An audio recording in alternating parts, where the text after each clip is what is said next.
And we are live, everyone! Welcome to this live conversation with Rachel Paley. Whoa, Rachel. Wow, what a welcome. Namara, thank you. Rachel, I'm so happy to be here with you now, chatting about neurolanguage, which I know is one of your passions, and it's one of mine too. I was so happy when I realized that neurolanguage exists. So please tell us a little bit about neurolanguage, the benefits, and how did you come up with this idea? Perhaps someone that is watching us now, they have never heard about neurolanguage. So please introduce us to this subject. Yes, definitely. So maybe just adding neurolanguage coaching. So there are two components to this. We have the component which is from the professional coaching side, where we are definitely incorporating principles from coaching, the structure, the goal setting, the actions, the passion, the motivation, and the coach. Non-judgmental person wanting the best from the learner or the coachee. And on the other side, the other component is definitely bringing in the principles of neuroscience, understanding how the brain functions, learns, reacts, and how we, the coach, can be stimulating or calming or coaching that brain of our learner so that they come into a much more efficient, a much more effective, a much more brain-friendly and potentially faster language learning process. This is one of the things that I most admire in neurolanguage coaching, Rachel, which is keeping the limbic system calm. I think this is one of the main principles, right? So how do we keep our limbic system calm? I mean, there's so much going on in our brains, but how can we leave our brain in this stage for learning in a better way? Yeah. You know, I think all of us can relate to school. And I think all of us can think back to those learning experiences where we really did learn well and those where we did not learn well. And I think the major point was, in fact, the teacher. And I think all of us will agree with, you know, some teachers terrified us, some teachers we loved them. And the ones that we loved, the ones that we really got on with, each and every one of us, I think they were probably the topics that we thrived in. So, you know, for me, it's really that question, you know, none of us are born knowing everything and being able to do everything. So we have to learn everything. That's why we're here on earth. So how can we, the coach, really make that learning experience very calm, very natural, and no judgment? You know, if somebody cannot get something, how can I, me, the coach, help that person get it? Yeah. So I think learning and coming into the teaching, the coaching process is always about the teacher, the coach, the trainer, understanding that it is never the learner's fault. It's always about us and how we are doing it. So if we can keep our learner's brain in a happy, calm, really alert, triggered, curiosity triggered, not emotionally negatively triggered, but curiosity aroused state, that's when they're going to start coming into the learning process with us. And without that amygdala aroused in a negative way. And I find it incredible because there is a contradiction when we talk about neuroplasticity, for example, because, you know, we have to keep the brain curious, but there is like two sides of it, right? The brain likes, it can change, but the brain also does not like to change. It prefers habits, right? Yes. So I find it fascinating because there is this paradox here, like it is easy to change through the ability of the brain to be plastic and stuff, but at the same time, neural connections in the brain can be constantly created, right? So absolutely. If someone tells me, for example, Ina, I think I'm too old to learn something. Maybe my timing is not right anymore. Can we look at it from another perspective, Rachel? Because I think when we see it as from the neuroplasticity point of view, we can say, okay, paradox. So what's your point of view on it? Well, paradox until you break the paradox, because you could also train the brain to like change. Perfect. So could change become the habit? For me, it is. I live my life, no 2 days are the same. I'm constantly in that change. And at the same time, I might have some little things that are my little programs and routines in the background. But I am used to change. And I think it is this question of really being aware of what are habits that we are not aware of and what are habits that we are conscious of. Yes. And what do we want as habits and what don't we want as habits? And what can we do to stimulate the brain in such a way that we are arousing that neuroplasticity?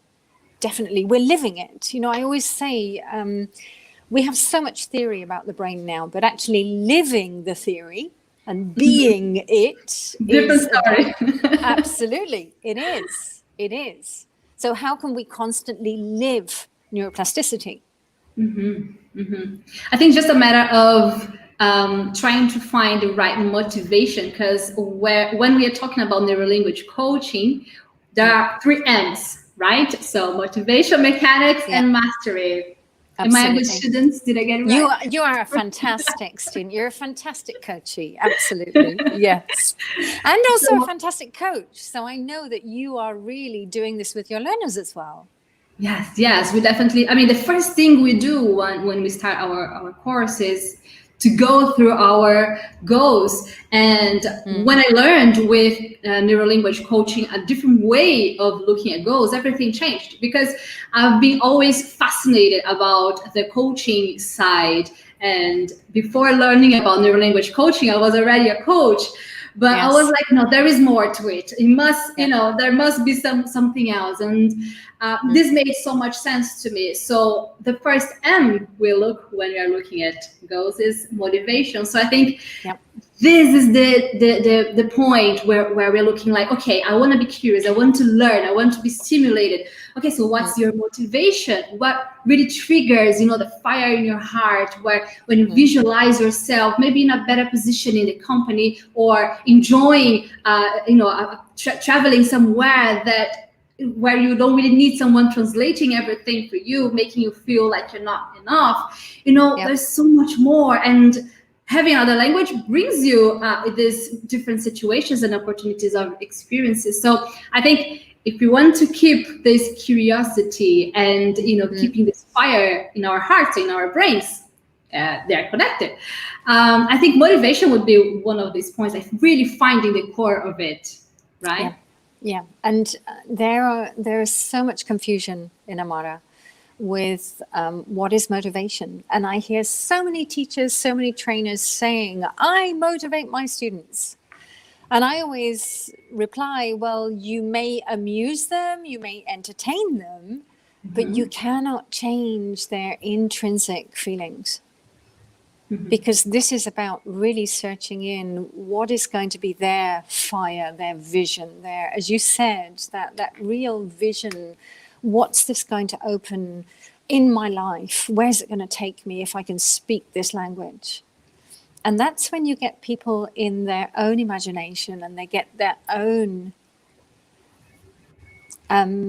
real motivation for wanting to be there every week with us, going through those good times and bad times, because they can see the vision at the end, the light at the end of the tunnel.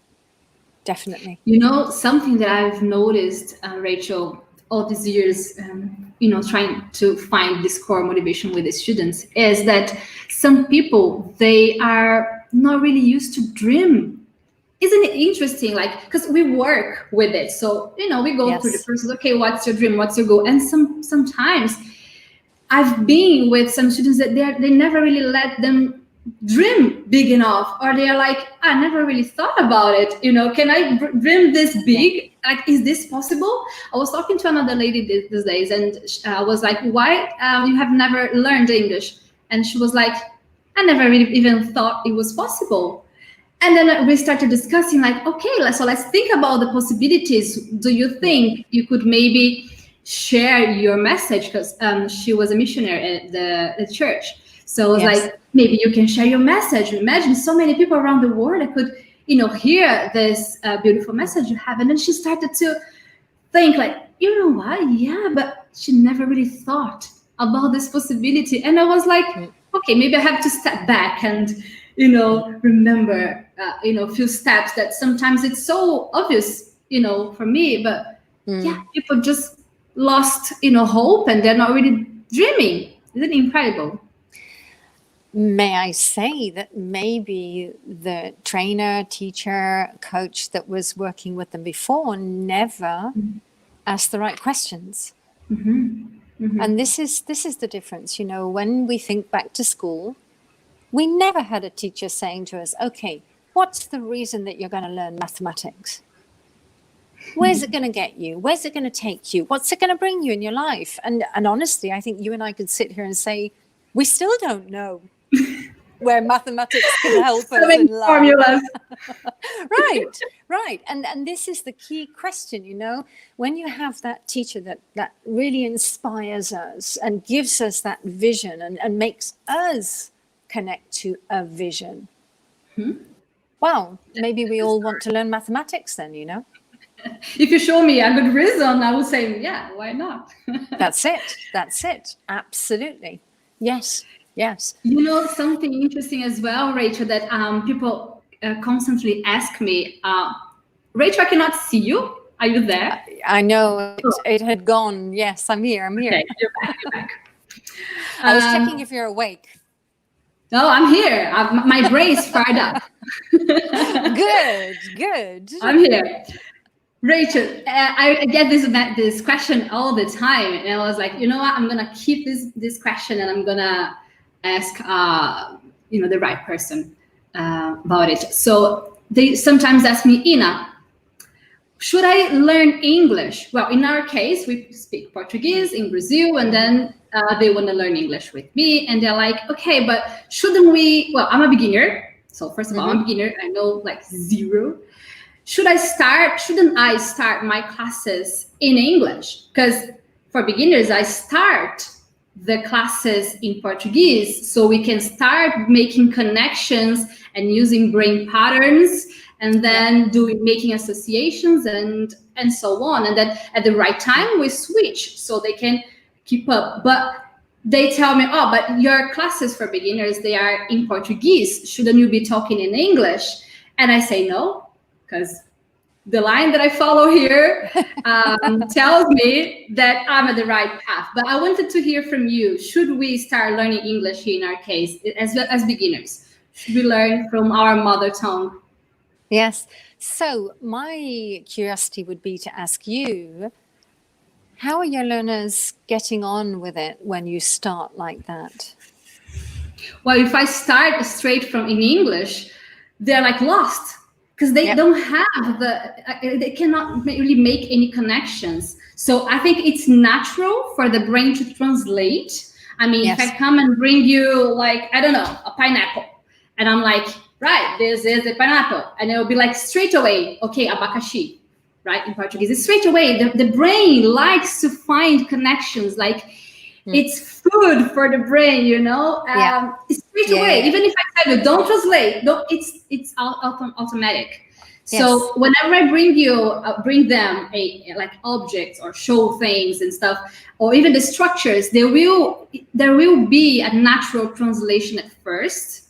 But then slowly, when we start enhancing or making it strengthen our the synapses, then slowly they can start making different structures. For example, in questions, right?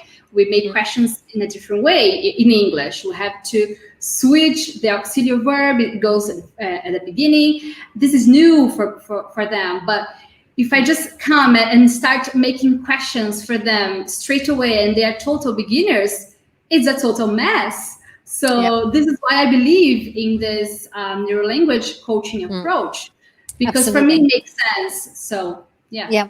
No, my question was actually, what's the feedback you're getting from those learners who are starting in Portuguese with you? Well, they prefer. Ah, right. So the first observation is it really helps the learner to keep calm. And again, we come back to that limbic system being calm, the amygdala is not aroused, and they feel it's okay to speak in the native language. Now, the problem is when you come in and say no native language, immediately people start blocking, shutting down, aroused amygdala, and you've got that threat status coming in. And they're not learning because they've gone into terror. The second point is that, yes, the brain loves patterns, the brain loves connections. And, the beauty that we have is the Latin connection with English and Portuguese. So your natives could very, very quickly have an instant database of about 300 words. Mm-hmm. And I've done that with learners of Spanish. Instantly, I give them that database and say, right, in one instant, I'm going to give you 300 words. Amazing. And they look at those endings like you're doing with your learners. And, I had one beginner about 5 years ago in learning Spanish. And after the first session, he went away and he created 50 sentences by himself. Wow. And he came back the week after, and it was phenomenal because he'd literally followed the patterns of those words. It was unbelievable. So yes, the more we can help, and that's how children learn. That's how we learn as children. One of my my sweetest memories of English learning was as a child always saying to my mother, "Hey, Mum, I brang it." Because in my tiny brain, bring should be bring, brang, brung. Why not? Makes sense. Absolutely. So, and that's where you really see the beauty of how we learn as children, and we learn through patterns, and we learn through obviously making mistakes because sometimes they don't follow patterns, and that's fine. That's how we learn. And at the same time, it's really about connecting. And the Neurolanguage Coach, I always say this, it's about being the provocateur par excellence. We're provoking those brain connections. So we're not spoon feeding the language, we're getting them to think and connect themselves. Yes. All the Always time. trying to find the patterns that already exists there. That's right. And provoking them. Yes, absolutely. I was studying a few days ago about the Broca and Vernix area. That flow state, when you are there and you don't see time passing by. That's what happens with me, but I'm studying Neurolanguage Coaching. I'm like, this is so incredible. Yes. And I was fascinated to learn that the brain is always trying to find patterns that already exist. So once we use those two areas, using the arch, right, that's connecting them both, that children, when we are, little and learning our first language, the brain is already building that path, right, the roads, and helping us to understand communication, so listening and speaking. But then once you grow up and you start, after a while, to learn something new or new language, the brain is going to use the same pathways to bring something new. So the point is, once you already have the pathways there, the brain wants to optimize the work. Absolutely. Right? The path is there. I don't think that we really understand just how awesome we are. That we have the most incredible operating system inside of us. And I don't think we acknowledge that. And when you think about, the Broca, the Wernicke, the speed at which they are traveling, as I'm speaking to you now, just imagine those connections, how quickly that brain is functioning. And it's not just me, it's everybody. And that's the most amazing thing. I don't think we recognize ourselves enough And I don't think we really give credit to what's actually happening inside of us. And everything is about maximizing, optimizing, because we have an optimization operating system in us.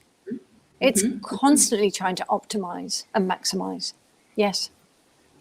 Absolutely. And I think there are a few ways to optimize. So if you are talking about optimization, so how can we optimize the process?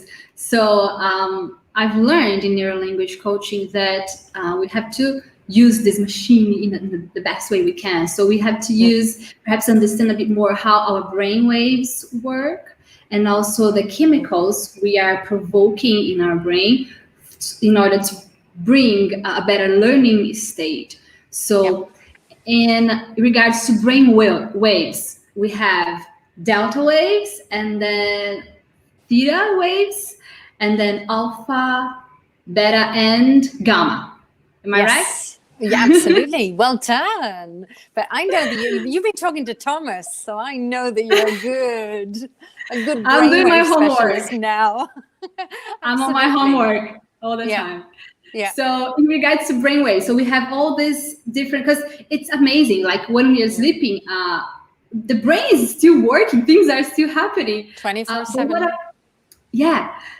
But what about learning states? Like, what do you think, what would be the best brainwave, and how could we optimize our brainwaves in order to be in a better learning state? Well, it's really that I think it's the interplay between the beta, which is that thinking brain, really getting into that explicit learning mode where we want to get this operating system at the front, the prefrontal cortex, executive, really, really coming into rules theory, and definitely the active brainwave. But then there is a part of learning which is like the implicit, and it's that coming into, as you said, it's the flow state. And we go into the flow state when we're in when we're in alpha and when we're in theta. And in those states, we're also getting the flashes of insight of gamma. And gamma could be those moments of aha, those moments of rapid connection, of wow. So yes, I think it's an interplay. So it's not about always being in one state or another state. I think there's an interplay. And in neurolanguage coaching, we're looking constantly at how to get our learners in one and the other, and one and the other, and really getting the learner also in the flow with language. Because one of the things that we never do when we're at school, we never get into that relaxed flow state. We're always under constant tension when we're at school. We're always in that sort of, I would say, absolutely. And when we, as a neurolanguage coach, are with our learners, we do want them to relax and flow and forget that they're speaking the language. And miracles happen when we do that. They really do. I will never forget years ago, one lady, maybe like a B1, B2, she came into her session very angry. And it was quite interesting because she obviously had heightened emotion.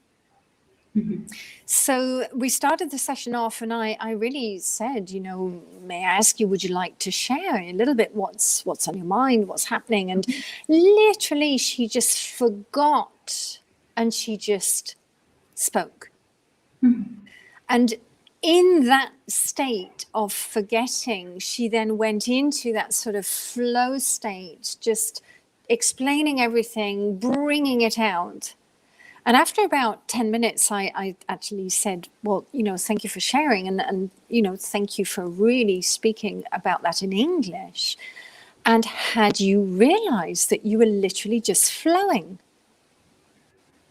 And she herself, she was shocked that she was, yes, she'd literally just forgotten. And we've had so many examples of this. And even I, when I forget, I get into a flow state when I'm speaking other languages. And it's phenomenal. It really is. It really is. So it's just a matter of... Sorry, I was going to say that, when you're in that and you experience it, you then have the boost because you think, wow, I really spoke well and I want more. And then the learner wants more. So yes, yeah. It keeps feeding the motivation, and once you see that Absolutely. you're having some results, and you want more of that, right? Absolutely. So That's we are all like that in life. We all want want more of the rewards. goods. Give me my rewards. That's it. We want that dopamine flow. Yeah. So this is exactly what I was going to say. Like we need dopamine flowing there, and this is one of the ways for us to keep that dopamine flowing. So there is like brainwaves and also chemicals, which is also something that the limbic system is responsible for. So the way to keep the limbic system calm is just bringing more dopamine or oxytocin, or the good vibes, right? The good chemicals. Absolutely. So it flows better, right? Yeah, I'm fascinated not only with the dopamine. I mean, the dopamine is definitely that positivity, but dopamine is really essential for learning through association, which is what we're doing with language learning, because dopamine is helping those connections. Definitely dopamine is the reward state, curiosity is arousing dopamine, positivity, acknowledgement, praise, that's bringing in the dopamine as well. And on the other side, I actually think as well that when you are with a coach, when you're really in that special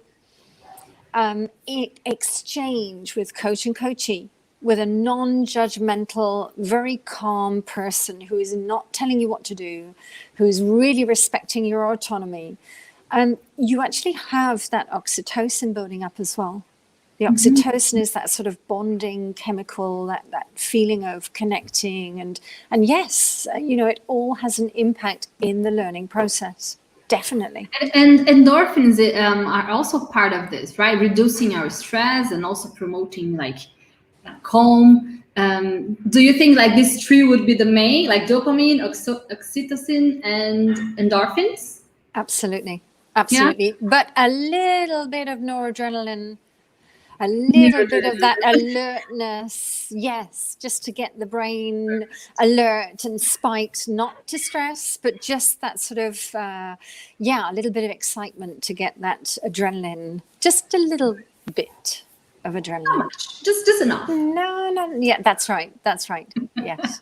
Yeah. Awesome. Yeah, the emotional cocktail. Neurolanguage coaching is fascinating, Rachel, and I'm really grateful for you for bringing this, sharing this with the world. And you also have some few books on this subject. Would you please let us know a bit about the books you wrote, just in case someone here never heard about it? You have a few, so would you like to talk a little bit more about them? The first one definitely was the Neurolanguage Coaching method and approach. And obviously it's just a generic introduction. And it's not only for teachers, trainers, educators, it's also for learners. Because, we're all, most of us are language learners, eternal language learners. And I think there are a lot of people who maybe could even be autonomous language learners. I personally, I was and I am a very autonomous language learner. I taught myself many of the languages that I speak. And just knowing that, there is a structure and a coach that could help you with that. Yes, the book could be interesting for a learner as well. And then the second book then goes on to brain-friendly grammar. Because grammar, I think, is something that most learners have considered to be torturous. And most trainers and teachers think is torture as well. And this is about turning grammar around. This is about turning grammar into a curiosity arousing, enjoyable, fascinating experience of brain connections and explosion of brain insights. This book, Rachel, really changed completely the way how I see grammar, because I was so traumatized with the way that I had the chance to learn when I was a teenager and I was going to a regular school. I was traumatized. I wanted always to teach English, but I was like, I'm never going to teach grammar. I want to go, through a different way. And when I when I came and I learned about your book, I was really like, oh my God, thank God she got this book, because I had the chance to, make peace with grammar and look at it in a different way. So yeah, brain-friendly grammar was like a breakthrough for me. Absolutely. Yes. And for many, I think we're now totally changing this. And, the book goes with some downloads of conversations that I've had with children. Have you listened to them? This I haven't. No? Is it on the book? Like, can I access online? You can, yes. So I'm let me gonna know. do it, like, as soon as we finish. Yes. The conversations I've had were with children, and they were unbelievable. And I'm talking about, one of them was a little boy of 7. It was phenomenal. And many, in many of those conversations, the children halfway through would say, we've never done grammar like this before. And I said to them, well, how do you feel about it? And they said, we love it. It was phenomenal. I think I read about it on the book, but I haven't heard the audio. Right. Then we'll try to see how we can get you connected into the audio, and then you can give me some feedback on that. Absolutely. But, for me, it is about, bringing this into schools, bringing this into children's education with languages, because this is about de-traumatizing languages in schools, because children are not learning enough. I'm going to say for them to be able to communicate. This isn't about doing exams. It's not about sitting and writing a test. This is about being able to get out in the world and speak.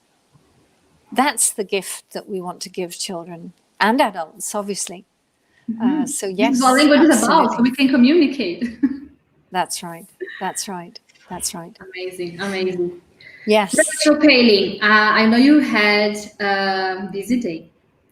I don't want to take too much of your time, but I just wanted to give you the chance to, before we finish our conversation, just to tell us maybe anything else that's in your heart that you want to share, but also if there is anyone here that is traumatized with language or think that English is not for them and it's too difficult and maybe they're too old, all those stories. Maybe what would you tell them? Well, I do think, it's many times, I think all of us, we often think that there are things that we cannot do. And sometimes these come from beliefs from school where maybe somebody said, oh, you'll never do that. And it's been implanted in the brain, in that subconscious. And the question is, how can we go beyond that? Because as I said before, it's never, for me, it's never the problem of the learner. It's never the learner that can't do something. It's us that cannot transmit the right way for that learner to learn. And if I can find out how that learner learns and that learner wants to learn and that learner connects, if I can really sit and be with that person, because we're all different. And I think this is another problem with school, that we're all indoctrinated to think that we have to learn a certain way. And it's not right. So I would be sitting with that person and really finding out, okay, what can I do to help you to learn this? What do you need from me? That's what I'd say to the learner. And then I'd say to contact Inamara. Links down below. Yes, absolutely. No, all of you, there are now, we're nearly at 800 neurolanguage coaches worldwide. And all of you're special, you're different. You have a different approach, you have a different way of really listening and coming into that learner and helping that learner to achieve what they want to achieve. Absolutely, you are all unique. Well, you're a great mentor. So thank you for sharing all this knowledge. And I know, I wouldn't go through all of those papers you've been through, and so you bring it. This is the position of the mentor, right?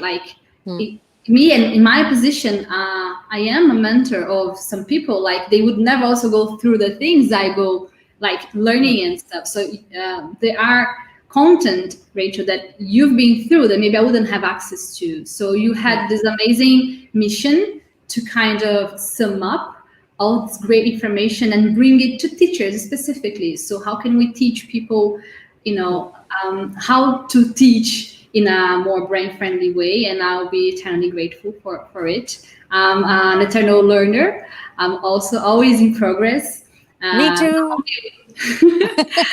Not only with English, but also with neurolanguage coaching. Like this, there is so much to learn. I mean, I've been going through this subject for a while, and the more I dive in, the more I'm like, whoa, there is another universe here to learn. But I'm really grateful for everything I've learned with you so far. I can see already the results with my students, and I just wanted to thank you here live. And also, if the students have any questions about neurolanguage coaching or about Rachel's work, just leave it here on the comments. We can keep our conversation here on the comments. And if you want to find Rachel, she also has her Facebook page, her website, and her Instagram account. You can find her around to find out more about her work. Yes, with pleasure. And may I share with you, you asked me earlier if there's something I'd like to share as a final note, that's something within my heart, and definitely like to share with everybody that in February, on the 14th of February, obviously the Heart Day for all of us, we will be launching the Neuro Heart Education Foundation. I saw the video. Tell us more about it. You did. Yes. I'm proud of you, woman. Oh, wow. This has been my motivation for the last 12 years. So for me, this is a great point, a great moment. And all of you as neurolanguage coaches, I mean, you're all a part of this. You really are. So this is a foundation which is going to be about training teachers worldwide, not only with neurolanguage, but also with heart, brain, so neuroscience and heart science. Plus, we're going to be offering coaching courses, meditation for teachers to train children, etc. Awareness courses. We're going to be bringing in courses of nature, maybe astronomy as well. So really things that are going to be that are slightly different for teachers to then be bringing into their curricula and their schools. That's the first thing. Count on me on that. Secondly, we're going to be introducing a homeschooling program for children that can't afford it. And we want to bring in a remote schooling program for children, for places on Earth that can't set up schools. So how can we bring a remote schooling, maybe for groups of children in those areas? And we are going to be selling products, and the products will be obviously for the funding. We are a non-profit organization, so there will be absolutely no profit.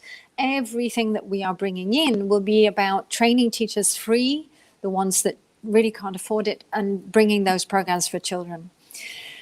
And we're looking for designs, because on the products, my vision is that we're going to have beautiful designs, maybe on T-shirts, maybe on sweatshirts, maybe on mugs, beautiful designs of the heart and the brain together.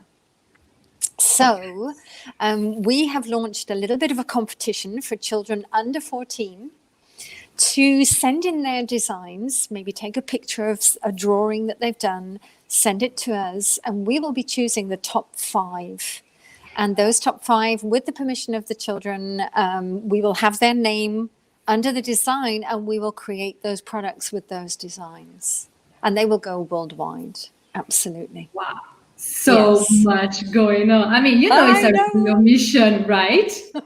I mean, so many different products and services. And, I can see this is only the beginning, Rachel Padding, because there's a lot to do, Oh, wow. There's a lot to do in the world. We're transitioning now into a new paradigm. We're transitioning into a new world. And definitely it's the question of, all this homeschooling that we're going to be offering children, I really, really want it to be applicable. So as we spoke at the beginning of our conversation about mathematics, we're going to be offering mathematics, but from the applied sense. So children instantly understand the reason for doing that. And chemistry and biology. So if we're offering something, it's about them instantly using it, instantly connecting with it. You know, the brain loves real and personal. That's what we're going to bring in everything that we do in the NeuroHeart Foundation. Awesome. Everything that comes from you, I know already it's going to be a huge success, but much more than that. It's just like all the lives that you're going to touch with so many different projects, and based in neuroscience, based in coaching and all the principles that you teach. So I know already there is a heart touch on it. Big heart. A big heart, yeah. Yes. You are a big heart woman, so I don't expect anything less than that from you. So I know. Well, I'm not alone in Amara. You know, there's a lot of all of you connected in with this, and a great team as well now, and more people coming into this project. Definitely, I can see it's growing. Yes, Amazing. little by little. And the heart project that you are doing now, I'm with you. I really want to learn all about it with you, because the first time I heard about the Heart Math Institute, it was maybe 3 or 4 years ago with Greg Brading. I think I mentioned it. I read some of his books, and I was like, he mentions it on his books, and I'm like, I was like, what is it about? And then I was researching about it, and I even bought that little device where you plug it on your ear, and then you can coherence. Yeah, and then you measure the coherence. And in my course, we have a bonus which is called Breathing Secrets. And in that bonus, I teach them how to use I say, okay, you don't really need the device, but it exists. So if anyone wants to get it, why not? But there are some breathing practices that we do, and this is a bonus on my course. Obviously, you don't really have to do it to be fluent, but if I know that exists, it's there. It's a bonus. So when I heard about it, I was like, this is so amazing. And even last time we were together in Portugal at the Neurolanguage Coaching Conference, we also had, I think Isabel is her name. She's from the Heart Math Institute. And I was, Isabel her name? Irene, right. I knew it was with I's.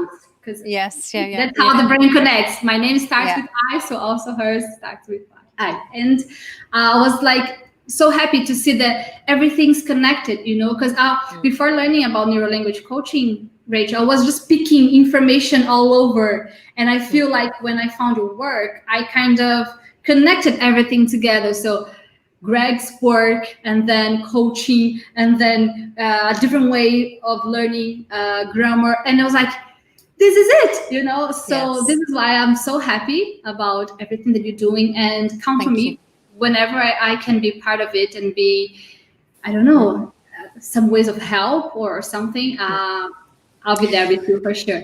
Well, definitely, in Amara, I'm sure we'll have many, many talks to see how we can help more and more with the NeuroHeart Education Foundation in Brazil. Count on me. As soon as I can travel, I'm on that plane. I'm with you. And I was supposed to be in London. I know you are in Spain, but I was supposed to travel in March, but I don't think I'll be able to do it. I'm really disappointed. Miracles may happen. Amen. Watch this space, because I do believe in the next couple of months, things are going to change. Wow. Thanks for bringing us some optimism, because sometimes we just hear bad news all the time. So absolutely. No, my answer to that would be throw away the television. Oh yeah, I don't even watch it, but it's I can't help it. Like the news that are around. So. I know. Yes. No, we're bringing in the optimism. Miracles happen. They do. Amen. Yes. Thank you again for your time. Thank you too. It's late in Spain, so now it's probably it's quarter to midnight. To midnight. So yes. Please get some rest. See that I'm tired now. No. Thank you. I'm really grateful for your time and for your knowledge and sharing all this information, and for sharing the news that are coming and to help us to be excited with this new project. So have some rest. Thank you. And Thank you so much. Can't wait to see you soon. Talk to you very soon. Bye. Bye, bye, bye, Bye, bye, bye. Rachel. Bye.